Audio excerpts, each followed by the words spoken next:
But the reality is, with so many people phoning it in on all the social media platforms, if we don't go that extra mile, there's no way we can beat those other people.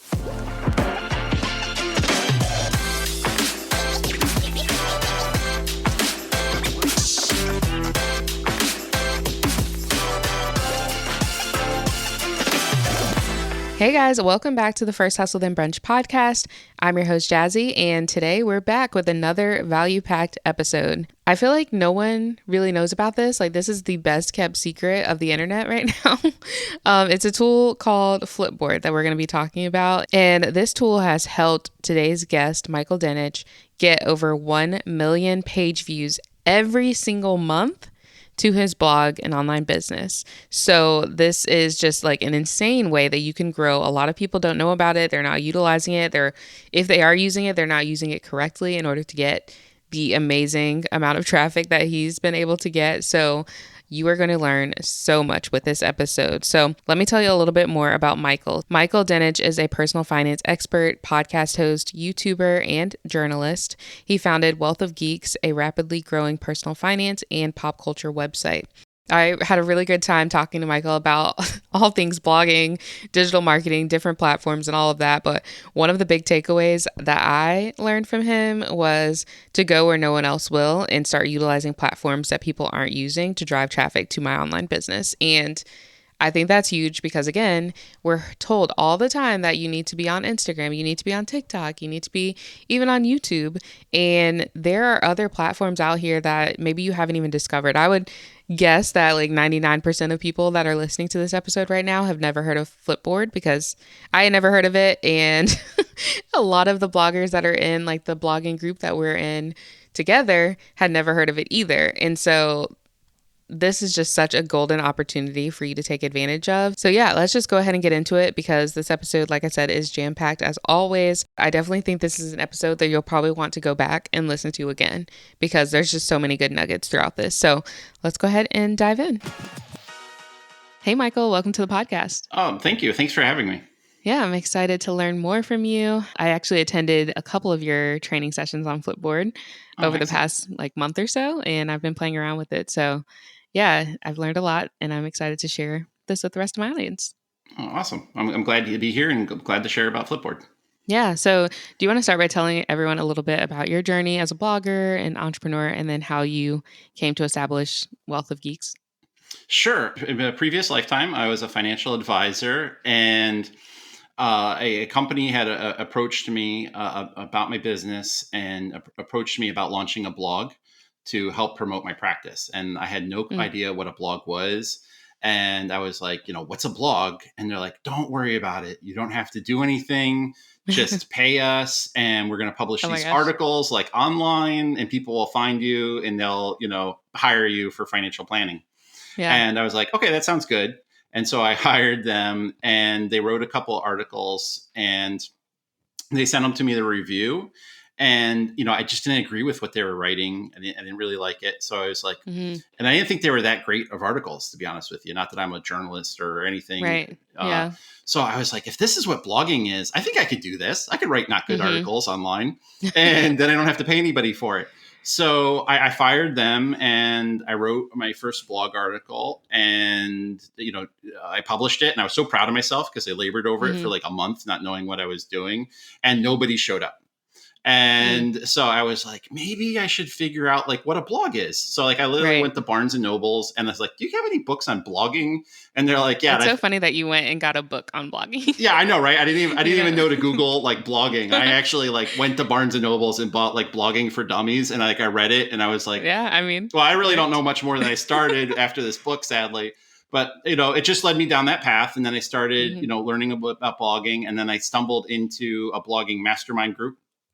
I had emailed the owner of the group, and I said like, dude, I don't know anything about blogging, but I think this is kind of neat. If you just tell me what to do, I'll do it, whatever it takes. Yeah. And so they let me into the group, and I saw that people were making money blogging. And I was like, wow, people are making money blogging, and they're just, they're talking about personal finance, and they're not even like financial advisors or anything. I'm like, this is wild. Maybe I could do this. So I I decided to launch the blog, and I, told my wife, I said, like, I think this might be a neat little fun thing we can do on the side. Maybe it makes a couple of dollars and it pays for Christmas presents or something. That's And nice. Yeah. so we launched the website, started blogging, and it just kind of grew and it kind of snowballed, from there. Mm-hmm. Within about like 6 months of running the blog, we got into Mediavine. And then, once we were in Mediavine, we started making a little bit of money. The blog grew, and we just kind of kept growing it. January, the year after we launched the blog, I quit my job full time, the blog full time, and I've been Nice. doing it full time since. And Yeah, that's awesome. thank you. And not really knowing what a blog was or how to run a blog, and I didn't intentionally set out about creating a business. I kind of stumbled upon it. Mm-hmm. I had the benefit of not knowing, I didn't know what to do and I didn't know what not to do. And so that Yeah. just led to experimenting and trying some different things. And I was like, Mm-hmm. let's make the website that I would kind of want to read. And so I was like, why don't we Yeah. combine personal finance, and we'll combine it with entertainment, and maybe we'll do some travel. Because I was like, in my financial advising career, where I talk to people and I'd be like, well, what do you want to do when you retire? And they're like, travel. Mm-hmm. So I was like, okay, then Yeah. we should probably have a travel section. And then, Yeah. what do you do on the weekends? And they're like, we go to the movies. And I'm like, all right, let's talk Mm-hmm. about the movies too. And so that really just gave birth to Wealthy Geeks, which is we are today, which is, Mm-hmm. a multi-niche, really kind of online magazine that, discusses anything that people would be passionate about, Yeah. food, travel, entertainment. Yes, we even do the money stuff too. Mm-hmm. And it's been a really fun journey. I've learned a lot. I've taken a few hits along the way, but it's Yeah. been a great, experience to grow as a business owner and really as a person as well. Yeah, that's really cool. I know you said that you got into Mediavine after 6 months, right? Correct. So for people who don't know, that's an ad network. And when you applied, were you required to have 25,000 or 50,000 At the sessions? time, it was Because I know 25. it's changed. Yeah, at the time, it was Okay. 25,000 sessions. And so I like to make a little fun little challenges for myself. So Mm-hmm. so what I did was, it was May of that year, and I said, I'm going to hit 25K in May. And so I kind of created a roadmap to hit to the 25K Yeah. to apply. I hit 25K 2 weeks in, and then I was like, oh, I wonder if I could do even more if I Oh my doubled the gosh. activity. Yeah, And wait, you're going to have to explain what you were doing yeah, it's because that's kind of crazy. yeah. So if you don't know, like sessions are, it's kind of hard to explain. You might be better at explaining it, but basically, like the number of sessions is probably going to be a little less than the number of page views you have. Yeah. You want to explain it? Yeah, so my understanding of it, and again, like I'm not like an SEO, or blogging, Yeah. genius or whatever, but my understanding of the session is it's basically like a unique person. So if they come to your website, they might go to 2 pages because they read 2 of your articles, or they might maybe even read 3, but it counts as one session because it's one person showing up at that point Yeah, in that makes time. sense. Then if Mhm. they leave, they could come back, and that's another session, but it's not necessarily a unique user. But sessions is a little bit more like unique users than like page views are, because you could have just Mhm. one person visit your website and you read theoretically 10,000 articles, Yeah. and that's only one person, but it's a lot of articles. Mhm. Okay, cool. Just wanted to clarify that for anybody that was listening. So, yeah, what was the framework that you used to hit 25K so fast? Okay. Well, at the time, so the website was so new, and I didn't really understand Google and SEO. I still don't think I understand Google or I mean, SEO. nobody knows. So my strategy really was social media. Mm. So I was active, and I'm still active on Twitter. I was very active on Reddit. And so as I started learning, and I was a Reddit user before I was a blogger, so it Okay. was really easy for me to relatively easy to leverage Reddit to get traffic, because I kind of understood it, and I used it. So I kind of Mhm. mapped out a plan, and when I started studying blogging, I realized that a lot of subreddits and different things are very hostile towards bloggers. It's a very Okay. Yeah, I haven't used that platform at all, so yeah, I have no clue. it's very, very hostile to Reddit, but that's actually, or to Mm. bloggers, but that's actually what I love about Reddit, because with my blogging journey, once I started studying and really learning and seeing what other people were doing, I always looked for like the blue ocean kind of opportunities. So I kind of looked at it and Mhm. said, like, okay, what is everybody else doing, and what can I do that's maybe a little bit different? And Mhm. not to be dismissive of a lot of bloggers, but they tend to go to the path of the least resistance. Yeah. right? So if Pinterest is relatively easy, they'll all do Pinterest. And then if Reddit's relatively hard, they'll stay away from Reddit because it's not as easy as Pinterest.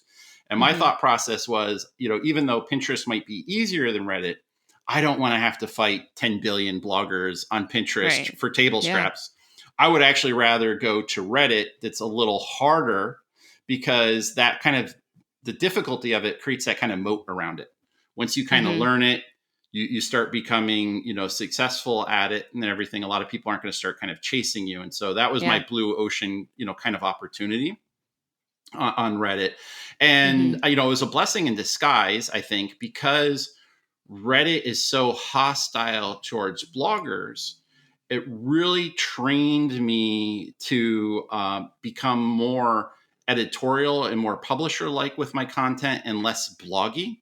Again, not to be dismissive Yeah. of blogs, but like a lot of Hmm. blogs use what I would call like a featured photo that's very bloggy. A lot of blogs start off like all, have in the start of their articles, they all put like this post may contain affiliate links. And so Hmm. what we found on Reddit is when you went to go post your articles on Reddit and you had that kind of language, you had that really obvious bloggy feature, like a Pinterest image for your feature image, Yeah. you have those Hmm. affiliate disclosures. Reddit, even if the content was killer, Reddit would just automatically dismiss it. Right. This looks like a Mm. blog. This feels like a blog. This feels like spam. And, it just get downvoted. So it really trained me to become very, very self-critical of the website and try to Hmm. shake that kind of like perception of blogginess. Yeah. And Makes so sense. that led us to really elevating our content quality. And I think that really became the basis for us being successful on a lot of other social media platforms because we Hmm. developed a habit of working hard and instead of Yeah. taking the easy rate. And I think what happens is a lot of times with bloggers, and I get it, we're doing this part time maybe Hmm. initially and everything. But, a lot of bloggers, we tend to just want to do everything easy, automate everything. Right. Is Right. there, is Yeah. there an automation for this? Can I hook up my RSS feed and just do this with RSS feed? Hmm. Can I just RSS feed to my email list? We don't want to go Oh my in and gosh. Yeah. Like handcraft an literally the email to our people easiest. every day. That takes time. Yeah.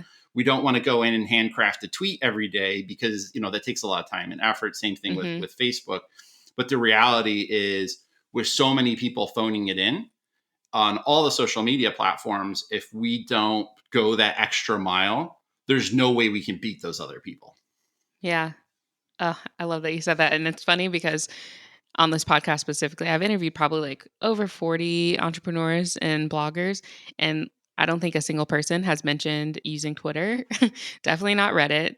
So, going against the grain has obviously proven to be very beneficial for you, which is great. And I feel like that's kind of the route some people, especially newer entrepreneurs, maybe should consider taking, maybe the less mainstream routes, because a lot of those like Instagram and TikTok, people are overwhelmed with them because you have to create so much content and you're not seeing enough reward for like the effort that you're putting in.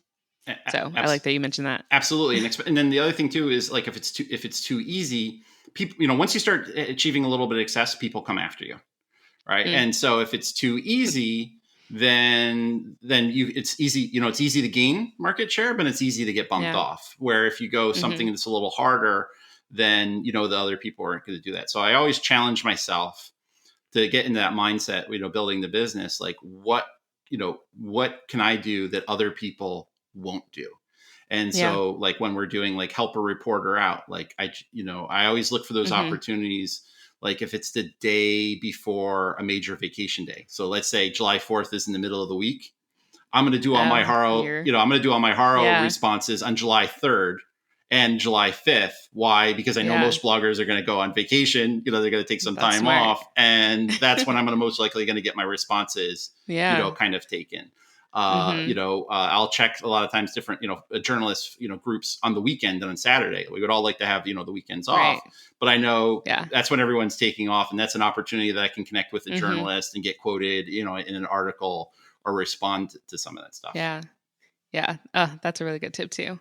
So I know you talked about that's how you started out, using Reddit and Twitter and that sort of thing. Are you still doing that, or how has it changed over the years? Well, it's funny. Sometimes, we do things and then we move away. I don't know if it's because we get bored with them or we start seeing other Yeah. things. So as much as I, talked all that smack, I'm a little bit of a hypocrite, right? Because, we started with Reddit and then other things started doing really well for us. And we just Hmm. kind of flowed to those things, Yeah. and moved away from it. And I think that was a little bit of a mistake. Like if I could go back, Mm. I should have been, maintaining Reddit the whole time. I had moved away from Reddit because particularly when COVID happened and everyone was locked down, I just found that like the Reddit, Reddit's always known for being kind of nastier kind of commenters and different things. And I had Yeah. noticed that it got really nasty during COVID and everyone was at Mm. home. And so I backed off a little bit from it. But obviously now Google loves Reddit. Oh And yeah, they're so putting it now we at the got to top. come Yeah, full circle, and we're going back to Reddit now and looking at that's a it good point. and doing what we did 5 years ago, because Hmm. it's obviously quite effective, and Yeah. Google loves it, so it makes sense to get involved on Reddit. Hmm. So yeah, so what does that look like? Because again, I have no clue how it works. Okay. So are you like responding to questions or posts that other people make with links to your articles, or are you Yeah, so creating brand you can do new it. posts? You can do Reddit a couple different ways. So that's what makes Reddit Yeah. so nice. But Reddit's basically like it's like a forum. Or if anyone's familiar with Facebook, it's very much like Facebook. Hmm. It's very much like Facebook groups. One little difference with Reddit is people can be post anonymously on Reddit, which makes it kind of nice That's for when it gets build. dangerous. Yeah, it makes it dangerous, but it makes it nice because there are some Yeah. topics where, like, let's say you're a relationship blogger and you talk about like infidelity Yeah. and divorce and kind of sensitive Hmm. topics.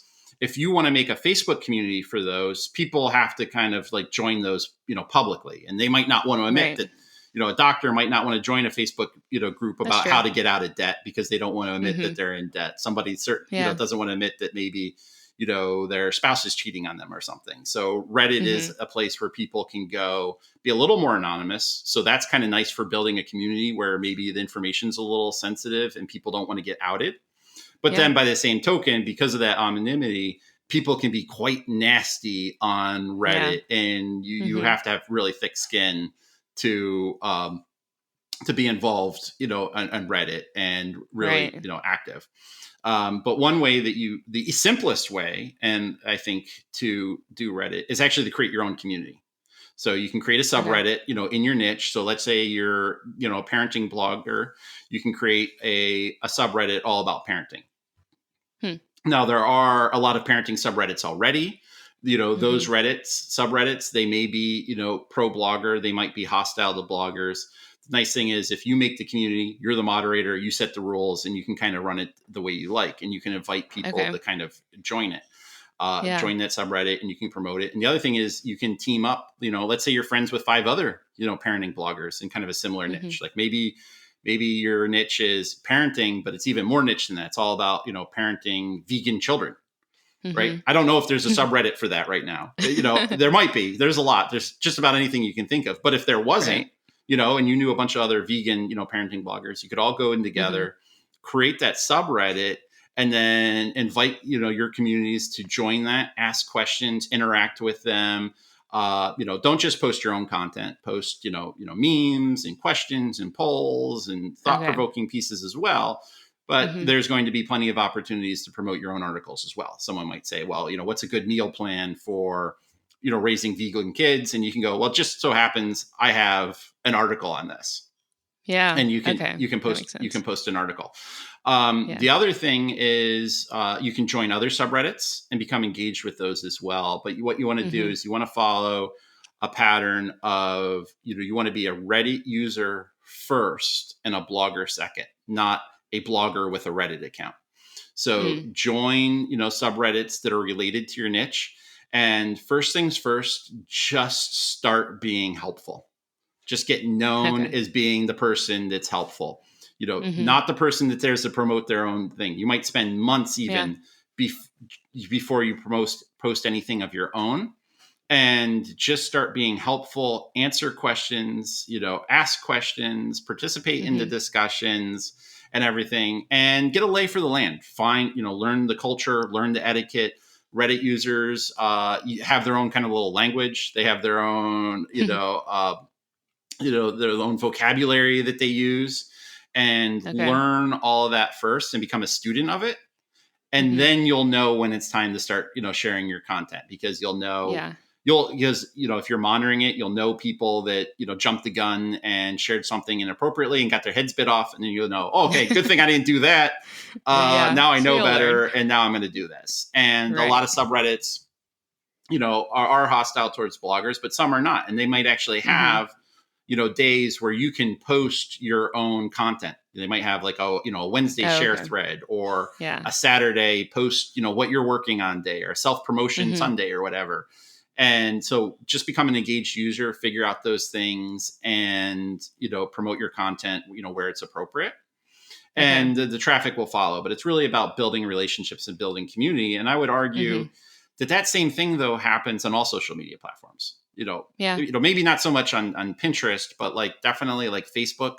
I think that's really about, you want to build Oh, yeah, interaction, for sure. community on your page. Twitter, that's Mm-hmm. really about building community, asking questions, engaging, not just dumping your link, all the time. Mm-hmm.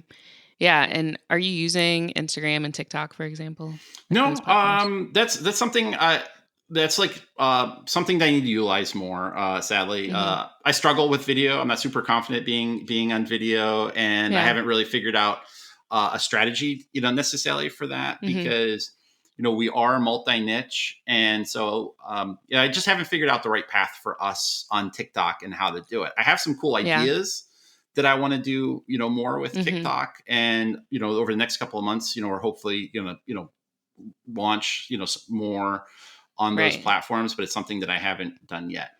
Um, Mm-hmm.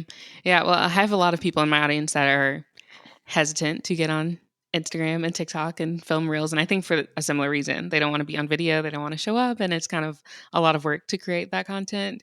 So the fact that you've been really successful with other platforms, like I just love that, you're saying it's not just the end all be all is use Instagram and TikTok, because that's what you're hearing a lot, especially if you're already on those platforms. So yeah, I think that's great. well, and the funny thing is, like, this is probably where it's a little hypocritical, because I would say, like, I think sometimes as bloggers, myself included, like, I'm totally guilty of this. This is why I know it, because everything, I'm guilty of, Hmm. of things in tenfold. But sometimes we don't want to do things because we don't know how to do them perfect. Yeah. And I think that done is the new perfect. Mm. Perfection is the enemy of profits. So sometimes we just Oh have yeah, to that's start good. doing things. And I think we have to remind ourselves, myself included, I have to remind myself every day, like, people aren't watching as much as we think they are. So Yeah, they don't care. when you start a new platform, you're going to screw up. It's fine. Right. When you get involved on Reddit, you're going to screw up your first couple of times. And that's fine, because nobody's watching you. You don't have an audience yet. You Hmm. don't have a following yet. That's when you want to screw up. You want to screw up when you're small. So, Right. open yourself up to making those mistakes. Hmm. Definitely. Um, and just acknowledge that, people are probably aren't working, watching as close as we think. Yeah, yeah, that's a good point. So, how many sessions are you getting now in So total? we're somewhere between a million and 1.5. That So is wild. we were actually hit. We got hurt by this March update, Hmm. but we actually got on our main site a penalty, which is Oh no. absolutely wild. We are fighting it. We did get slightly hurt on the HCU, not much. We Hmm. fell. I don't even think we really fell that much during the HCU. What happened was some of our keyword positions fell, but it was when I looked at the actual search results, it was mostly like Reddit's and things got moved ahead of us. It's not Mm. really like we necessarily hugely fell. So I was Right. feeling pretty Yeah. confident that I knew Hmm. how this blogging thing worked. Right. But then this last thing, we got hit with the penalty. We're fighting it. Everyone we talked Hmm. to has said, um, on the technical side, that said, like, okay, we think you're doing something right. These things, right. Some people have said, we think you're making these kind of mistakes or whatever, and we fixed those things, so we feel Hmm. confident that we're back in. It certainly was a bruise to my ego, for Right. sure, to Yeah. get I hit. mean, that's yeah. I've been publicly, visible on building this whole journey. I've shared my whole journey with everybody. Looking back on it, though, I'm sitting there going, like, maybe this is a blessing in disguise. Like, our scars Mm-hmm. make us more interesting. Um, so we've managed to basically maintain our traffic without Google. Oh, And that's great. yeah, and now I'm kind of looking at it going like, I think maybe I was in a bad relationship with Google. I think maybe we are like Google's gaslighting us. They don't return our Oh phone my gosh. calls. They don't want to, That's they funny. steal from us. They prefer Forbes over everybody else, right? Yeah. So I think that we're all kind of in a bad relationship with Google. And so like I'm kind of Hmm. on this mission now to convince bloggers that they don't need Google. And Okay. I would say that like it's actually very, very gratifying when you just kind of Hmm. acknowledge that and just accept Yeah. it. And it hurts. And I want to get back into Google. I'm not gonna like Hmm. pretend like, oh, I don't care. Like I'm definitely like I'm Yeah. breaking up, but I'm still like checking them out. Like, who you talking to? Stalking Right? them. Yeah, right. Yeah. Go. Yeah. I'm still checking in on Google, like watching their social media and whatever, and Right. being like, did you find somebody else? I don't know. What other geeky websites you hanging out with? Yeah. But yeah, I'm we're doing okay without them. Yeah. That's awesome. So, what is driving traffic now? So a big thing for us is Flipboard. We talked Hmm. about it. Earlier you mentioned you had attended some of the Flipboard training, but Flipboard's Yeah. been really great for us. I stumbled upon that by accident, by the way, by everything that we kind of do. I heard some other bloggers talking about Flipboard, and I was like, "What's a Flipboard?" Yeah. And they were like, "Oh, you hook up your RSS feed and do this and do that." And so I was like, "Well, Hmm. I can hook up the RSS feed." So I hooked Right. up my RSS feed, and I completely just forgot about it. Like I set it, Oh forget it. wow. And month over month, I started getting a little bit of traffic. I would see it in Google Analytics back before GA4, and I actually understood what Hmm. was going on in my Google Oh my gosh. Analytics. Yeah. Right? I I would don't see, get it at I all. would get on the app and I would see like, oh, Flipboard, that's weird. And it was a Yeah. couple thousand page views, and Hmm. it's like, okay, that's something. But I wasn't really kind of seeing much. And then it was like 20,000 and 30,000. And I was like, Wow. there's something to this Flipboard thing. Hmm. So then I started leaning into it and studying it and everything, and just fell in Hmm. love with Flipboard. I like Flipboard because it is the only social media platform that is not hostile to, publishers, media outlets, bloggers, whatever you want, whatever term we all want to go by at this point in Right. time. Yeah. It is a platform where people go there to read articles.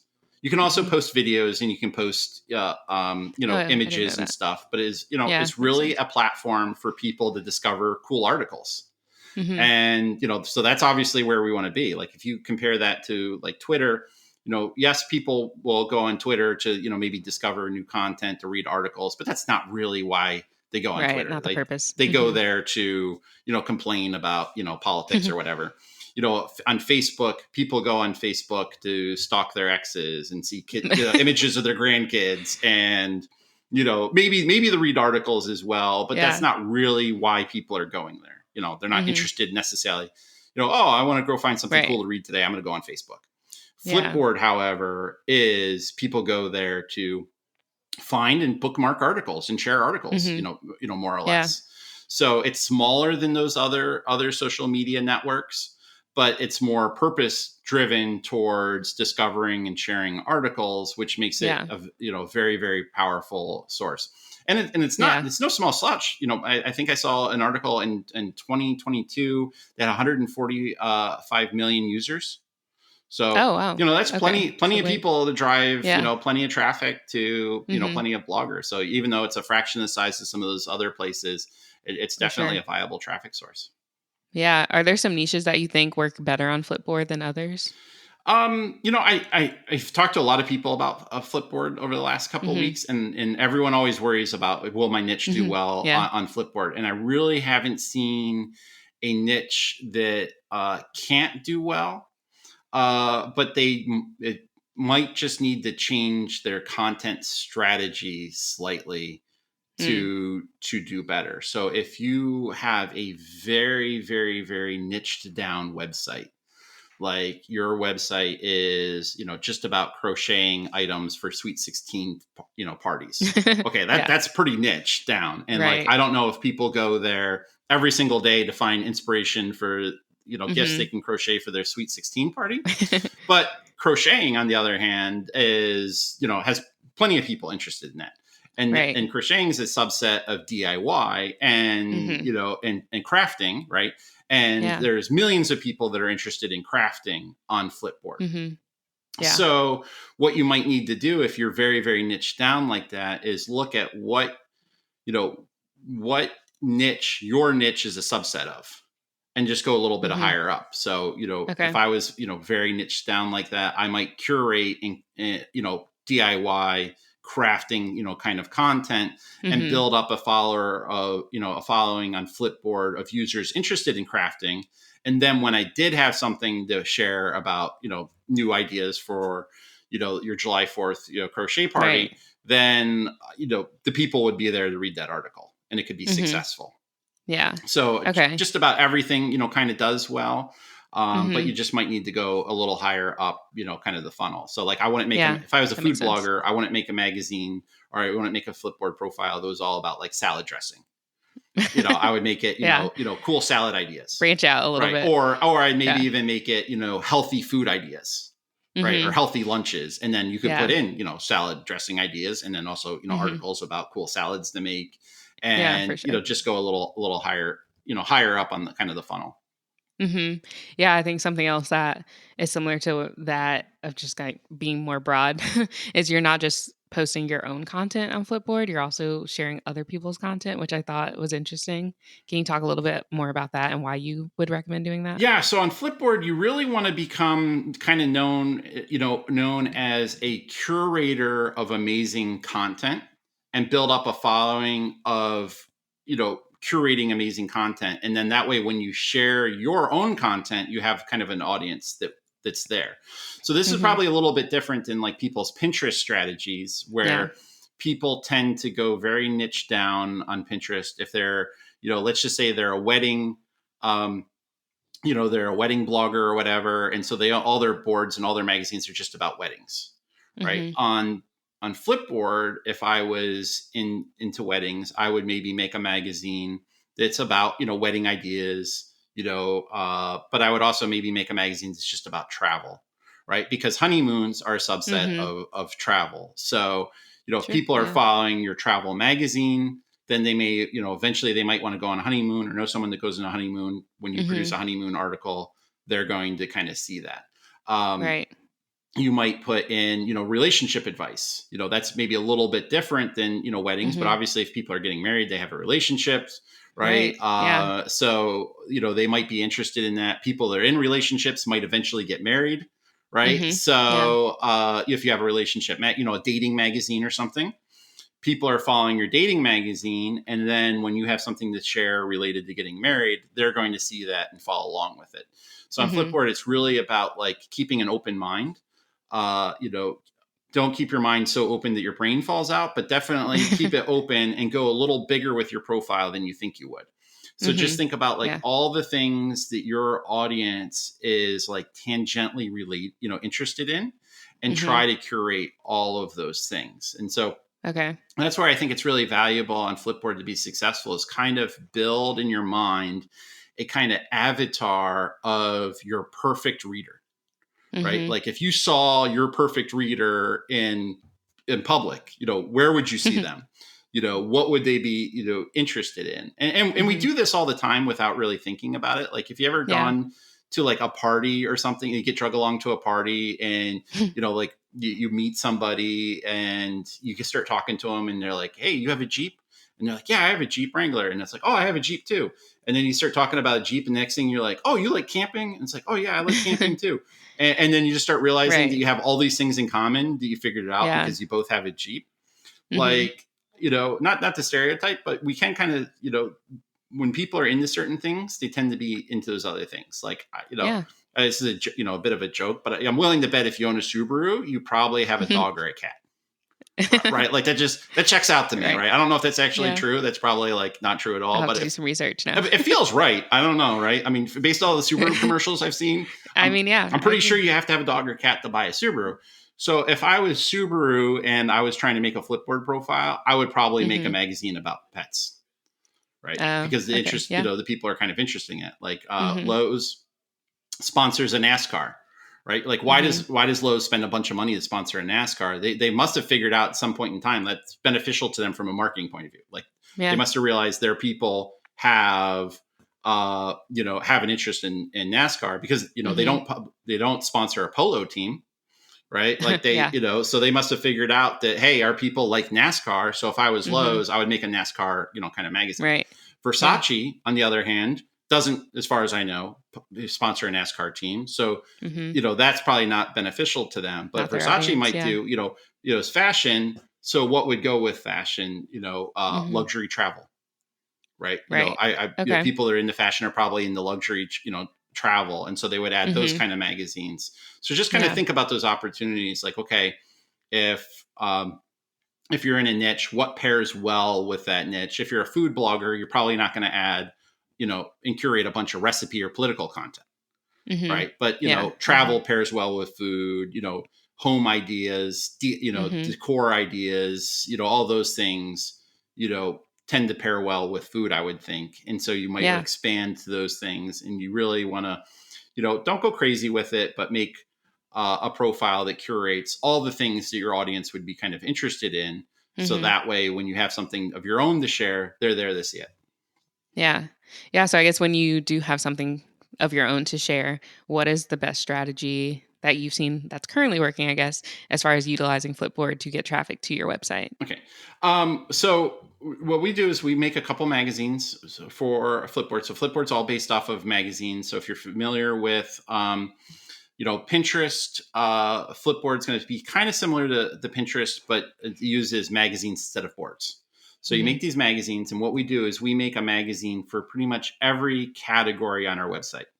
So if we have a movie category, we'll make a magazine for movies. And whenever we Mm-hmm. publish a movie post, we will flip it, which basically just means share that article into that movie magazine. All right. And then whenever you share into your own magazine, that article also goes onto your profile as well. So Mm-hmm. if people are following your profile, they'll hopefully see that flip, or if they follow that magazine, they'll see that flip as well. Okay. And so what we try to do is we try to make sure that we have, something that's going into our magazines every single day. Mm-hmm. If we feel it doesn't have to be your own content, but we try to make sure that we either share one of our own articles into our magazines every single day, or share somebody else's article into the magazines every single day.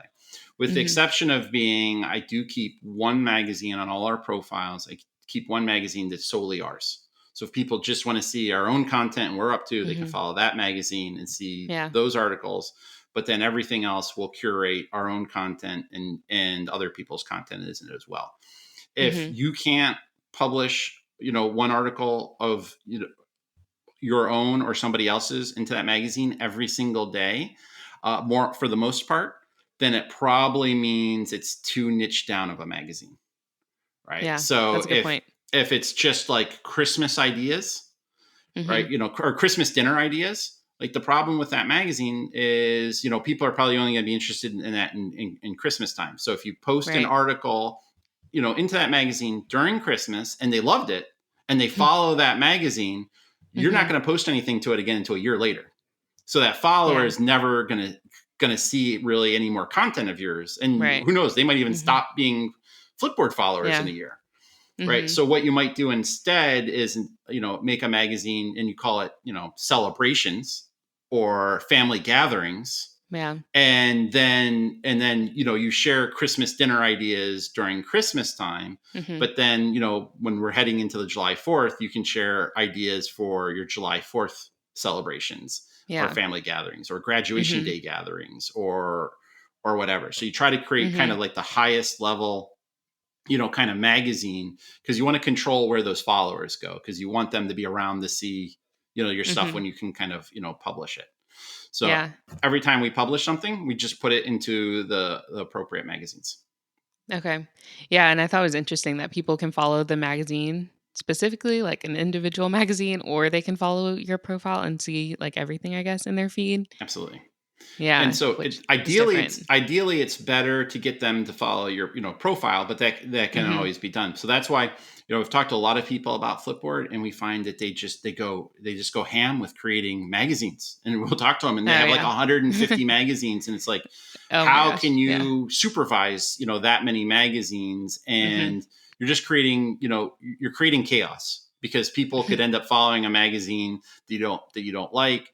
And then on top Yeah, of it, that's then true. if you delete a magazine in that follower because you realize, okay, I went nuts and I created way too many Mm-hmm. magazines, and you delete that magazine, you lose that follower. So, Yeah. it's always better to start off. I think personally, I would start off with the fewest amount of magazines that you feel you need.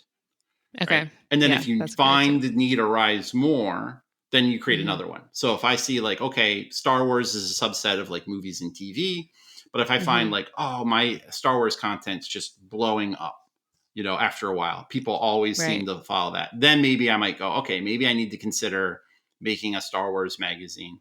But I'll Mm-hmm. evaluate that based off of results Yeah. and kind of test it out.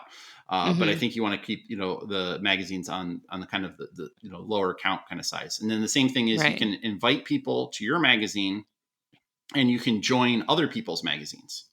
So this Mm. is a cool opportunity to leverage your audience, leverage the audience of other people, Mm-hmm. coordinate with other people. But then by the same thing, you could go crazy, jump off this podcast and go, oh, Michael Yeah. said join, a bunch of group magazines. You join 9,000 group magazines, Yeah, don't do that. and then you just have chaos again. You can't manage them all. You can't update them all. And keep in mind, there tends to be this trend here with a group magazine where if you post into a group magazine, you get the traffic, if there is any, from that group magazine, but they get the followers. Mm. So you want to think about this very, kind Bit of of a gamble. you want to think about this intentionally, right? Mm-hmm. If you join a large group magazine, okay, then there's traffic for you and they might get a follower, but it's like, that's the give and take. You took the traffic, they took the follower, but you both won because you got a lot of traffic and they get a little bit of followers. Yeah. That's Mm-hmm. a great way, that's a great win-win kind of relationship. If you Mm-hmm. join a ton of small blog, group magazines, then, those small magazines don't have a lot of traffic to give out to you because they're small, but Yeah. you're giving them the followers, and we all want to help each other out. So I don't want to Mm-hmm. sound like greedy or anything, but you have to think about that a little bit, and Right. how Yeah, can of we course. be intentional with our magazines. And so you might go, okay, I'm going to join group magazines on these niches that are tangentially related to my niche. Maybe I cover them Mm-hmm. occasionally, but I'm not going to join maybe a group magazine that's under a certain size with this main niche of mine. Right. Mm-hmm. And so you just want to think that out very strategically, and just be kind of intentional with it. And less is Yeah. really more. If you get to the point where you have so many magazines, you don't remember why you joined them. If you can't Right. tell which Yeah. magazine you should be posting something into, then it Mm-hmm. probably means you've joined or made way too many magazines. Yeah. And especially if you're recommending we post into the magazine every single day. Like, I can't imagine trying to post like 150, like post into 150 magazines. Yeah, That's just a lot. it's Too absolutely much. insanity, and less is more Yeah. too. So one thing I've noticed is that like a lot of bloggers, they'll hear about Flipboard, and so they'll go and they'll join every single magazine they can join, and they'll go and they'll share their article. Once they publishes, they'll just go through and they'll go through the circuit and they'll flip it into every single magazine that they can Yeah. get their hands on, right? And Mm-hmm. that's that kind of approach I feel is kind of like spamming Flipboard with For sure. with your articles. And so Yeah. what I really like to do with my content is we'll publish our content to our own magazines first. Then Mm-hmm. I'll look and see what articles are getting a little bit of traction. Okay, so are they getting some reflips? Are they getting some likes? Are they getting some comments Mm-hmm. on them?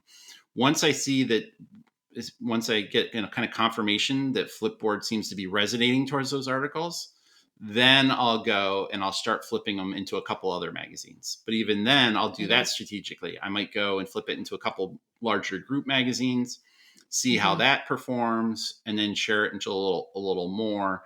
And so we're taking our best content and we're sharing that a lot, opposed to sharing everything a ton of times and really just Yeah. burning out those kind of relationships. Because the last thing you Mm-hmm. want to do is share an article on Flipboard, and maybe you thought the article was great but you missed the mark. Maybe the headline was bad, Right. for whatever reason. The featured image just didn't resonate, it Mm-hmm. wasn't popular. Maybe a couple of people read the article and didn't like it, and that's Yeah. why it's not getting a lot of flips. It happens sometimes. We all miss the mark sometimes Mm-hmm. with an article, right? So you don't want to share an article like that, promote it everywhere, have everybody necessarily see it, and then not like it. Right. Because then Right. they're not going to follow you, and they could end up muting you on Flipboard. They could end up, Oh, blocking you. And that's the worst thing you yeah. want to do. So I like to see, signs, okay, these things are doing well. And then those are the things that I'll start promoting in other magazines. Okay. Yeah, that makes a lot of sense. Awesome. Is there anything else on Flipboard that we should mention? Any challenges or tips to be successful? Yeah. So for Flipboard is curation. So basically what that means is no one goes to Flipboard to look for best chocolate chip cookie recipes. No one goes to look for like wedding dress, ideas or whatever. People, you can search in Flipboard, but I don't think that people really do it. People might do that on Pinterest. Yeah. So with Pinterest, you might use a very, kind of like SEO kind of headlines and hashtags and all that stuff, because people are actually using the search function. Yeah. Flipboard, it's very much that people are going and they want to just discover things. And so you have to catch their interest. And so it's less SEO driven, and it's very driven by your headlines and your featured image. So, a lot of us bloggers, what we tend to do is maybe for Google, we'll tend to create very boring, very generic kind of headlines. So if we're all guilty of it. Like if we're making an article, best chocolate chip cookie recipes, then the headline will be best, 7 best chocolate chip cookie recipes or whatever. Right. Yeah. And, that's just not going to resonate very well in Flipboard. Flipboard's going to like, more of a clickbait. No, I'm not saying like make clickbait spam or whatever, but for lack of a better term, they like more of a clickbaity kind of headline, like, the most delicious chocolate chip cookie recipes of all time. My grandmother's chocolate chip cookie recipes or whatever, or something. And then like a featured image that's really like, especially a food, like really ooey and gooey. And it's like, like the stuff's pulled apart, or like, you cut into the food and you see it's moist and delicious and everything, because you got to stop people in their tracks. Right. Yeah. They're flipping through the app, and you want to stop them right there and go, oh, that looks delicious. What the heck is it?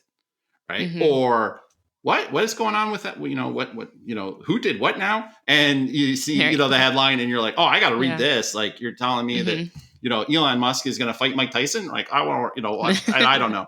Right. But you want to you stop people in their tracks and get them really interested. And so if you're using like stock photos, if you're using, really kind of boring headlines, you're not going to get that kind of traction on Flipboard. So, and a lot of people have kind of told us, well, what do we do with this? Because, they need those headlines for SEO and they don't want to mess with them.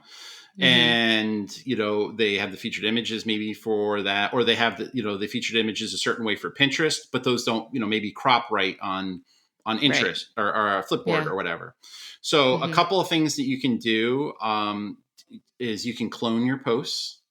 So basically, if you have an article that was set up, maybe let's pick on that best chocolate chip recipe again article, and you want to make that something that is more for Flipboard, you can clone that article. And that basically just means making a copy of it in your website. You make a copy of it, you canonical link back to the original. So that way you're following Google's rules and everything. It's a clone of the post, and then you can change the headline, and then you can change the featured photo, and then you can make a new version of that post just for Flipboard. And this is something that publishers, big media publishers, do this all the time. But, individual bloggers are typically kind of scared to do it or whatever, or they're just not familiar with it. But it can be a really effective way to get more mileage out of your content. And when I say, clone it, like, don't go and click clone your article every single day and resend it to Flipboard and spam Flipboard. That's not what I'm talking about. But I'm talking about just making a clone for it and putting it in there. And we often do this for our content because when we make clones of things, it can be a good way to put different offers into different pieces of content. So for example, if I'm going to share, we're going to pick on the best chocolate chip cookie recipe article again. So let's say I have that chocolate chip cookie recipe and I want to share it to my email list. Okay. Well, my email list already follows me on email, right? Yeah. Or, they're already subscribed to my email. So why would I want to send them a post with a big, lead magnet in it that says join my email list? So I could Yeah, clone sure. that post, take out the email lead magnet, and instead put in something else, Hmm. an affiliate offer. Yeah, I never thought about that. Follow me on Flipboard, follow me on Hmm. social media, follow me, Yeah, someplace that's a good else, idea. a cookbook or something that I made. I don't know, Hmm. ebook, a different Right. offer, because, why do I want to keep showing them the email sign up one again? Yeah. Right. Hmm. Or if, maybe people that come to my website for SEO, I want those people to follow me on email. So I put my email sign up list on of my Hmm. SEO posts. But then the clones that I'm going to make that I'm going to share to Flipboard, maybe those I want to share, I want to put in follow me on Flipboard, because I find that people tend to stay in the path that they kind of came in. Right. Mm. So if people come to my website from Flipboard, we get very, very high conversions when we ask them to follow us on Flipboard. Right. If Interesting. people Yeah. come to us from Twitter and we ask them to follow us on Flipboard, they're like, what's a Flipboard? Right. Yeah. I mean, yeah, Right. Same makes thing with complete sense. TikTok. If you Yeah. if you you know if you're driving traffic to your website from TikTok, why would you want to ask Hmm. them to follow you on Facebook? Right. I Right. mean, it's good for diversity, but Yeah. the first thing I would ask them for is follow me on TikTok, because that's where they kind of came Hmm. from. So the cloning can be good for creating different offers to different audiences, Yeah. and customizing things as well. So Okay. that's one way to get a Cool. little Yeah, that's a more really good idea. mileage out of it. The other thing is we created a tool, Post Polish.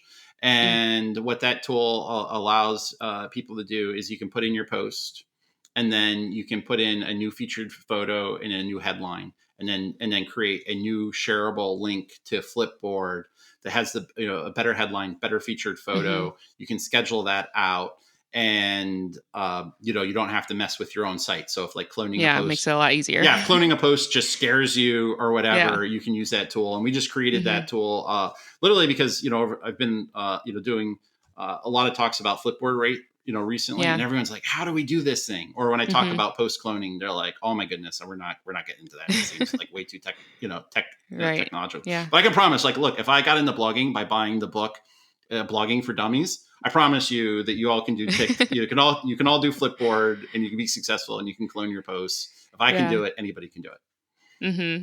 Yeah, for sure. Those are really great tips and things I haven't even thought about. So thanks for sharing. You're welcome. Yeah, so I know we're running out of time here, but can you talk a little bit about how you're monetizing the traffic? Because obviously we're in this to also make money. So Sure. yeah, what can we do to, be successful? Yeah, so the primary way that we monetize our website is through display advertising. So right now Mm. we're with Pub Nation, which is like a sister kind of division of Mediavine. Okay. So we make most of our money through display advertising. When people come to the website, they see the ads, and we make a Hmm. decent amount of money from that. We also make a little bit of money through content licensing. So we actually will license our content to other media outlets that can syndicate our articles. We mostly do that because it's a nice opportunity to drive traffic back to us, because Mm. MarketWatch or Yahoo will syndicate our article. People will see us on those Right. platforms. They'll follow the links and come back to our platforms, but it does pay a little bit of money. Mm. So that's been a nice way to generate a little extra revenue. We make a little bit with affiliates. We've pulled back a little bit on affiliates because Hmm. Google seems to like, it doesn't really like kind of affiliate offers. So I was kind of, after the HCO, I was kind of pulling that back a little bit. But I think that was actually a Hmm. huge mistake, because I think that, like, at the end of the day is Google doesn't like anything we do. I think Google has kind of proven that they Stop are. trying to please Google, Yeah, stop trying to basically. please Yeah. Google, because what you're going to do is you're going to end up just driving yourself insane, and then Yeah. ruining all your income, and Google's still Right. not going to like you. Hmm. So you might as Yeah. well just make the money and Yeah. Make save it. money and you're also helping people. Yeah, So yeah. you So might I as well. think I Yeah. think affiliates, as long as you're disclosing it and everything, affiliates Hmm. are kind of fine. And one Right. thing that we've kind of been doing with our affiliates is looking at some of the top performing affiliates and seeing what Hmm. those are. And we're actually in the process of creating our own version of one of the things that is our most highest converting affiliate offer. So Oh, we're actually that's smart. producing an app, and so we'll have our own thing, Yeah. because I That's figured cool. if we're making money just getting a fraction of the people going to Hmm. this thing, we're going to do this, and we're going to lean For into sure. Yeah. producing some of our own products. I Hmm. know that's kind of on the roadmap, but that's something we need to lean in more to. And Yeah. I think the future of blogging is really going to be community driven. And Mm. so we're going to be launching a community on the website. They can pay a couple dollars a month, join the community, Yeah. get exclusives and everything. We haven't done that Mm. yet, but I think that's going to be the future, because Mm-hmm. I think that with AI and everything that's going on, there is still an audience out there that wants to interact with people, and they want to belong to a community. And I know Right. there's a lot of free communities out there, but I think that Mm-hmm. people want to belong even to a paid community. I think it's different because they want to know the people are real. They want to Yeah. compensate the people for it. They want to know, Mm-hmm. what do you get out of it? Like, Right. when things are free, people tend not to value it as much. And so Mm-hmm. Very true. I think people want to know that things are authentic. And so I know there's a lot of, negativity in blogging right now. Everyone's like kind of depressed Mm-hmm. about it. But I think there's actually a lot of opportunity. I think, I Yeah. think that I think that Google ultimately, in the choices that they're making right now, I don't Mm-hmm. think that they're, in the short term, they're hurting us because they've rolled this out faster than we can all pivot. Right. So it's Yeah. it's Good point. scary. But I think Mm-hmm. the irony is Google's going to end up driving people to us, right? Because Oh, people yeah. don't want bad advice. They want to know who they're getting the advice from. They want to know how That's it's true. being Not random monetized. people. They don't Yeah. want, like just look at, I don't want to get into a politics thing, but just think about how many people like didn't trust the CDC and everything about the Mm-hmm. vaccines and stuff, right? Yeah. And so you're telling me like those people are going to trust like Chat GDP 4? Like it's just not going to happen. Like Yeah. people are not, Mm-hmm. maybe some of the younger generation, might like gravitate towards AI answers and stuff, but I can guarantee you, like, Eventually, yeah. my The parents, my yeah. grandparents, there's no way they are going Mm-hmm. to trust AI to Right. generate, their travel plan, or to what SUV to buy or whatever. Mm-hmm. People want to Yeah. That's interact a good with, point. Actual people. community. Yep. And so I think we're just going to come full circle. Like, Mm-hmm. when blogging started, we drove traffic to each other as a community through blog rolls, right? We Yeah. said, if you like, this blog, check out, my friends over Mm-hmm. here. And I think that's what we're going to get back to with blogging now. And it's what we need to get back to. We should be promoting each Yeah. other and saying like, look, hey, if you like, my Mm-hmm. website, check out my friends and your Yeah. website, and working together. And I think Mm-hmm. when we do that, we're going to find that, we don't need Google. Google actually needed us, Yeah. I especially love that. if we all start blocking, AI and, from training on our data. That's just going to get, Mm-hmm. Exactly. Yeah. They really are just using our data. that's, there's a really funny movie. It's an older movie, Idiocracy. I don't know if you've ever seen it. I haven't heard of it. Oh my gosh, you got to watch it. It's such a funny movie. And the whole idea is it just like people over time get dumber and dumber Mm. because, the people that are less educated have more children and such. And it's a really funny movie. And I think that's kind of like, there's some truth to that with AI. Like, Mm. especially at the fast change that AI, moves, I think it's just going to start training on itself and get like dumber and Yeah. dumber, and not necessarily better. And people are Mm-hmm. going to have less confidence in it, especially too, is like, you only get one chance to make a first impression. And the second people Yeah. have a bad response to it, they're just not going to, they're going to check out. They're Right. not going to want to engage in it.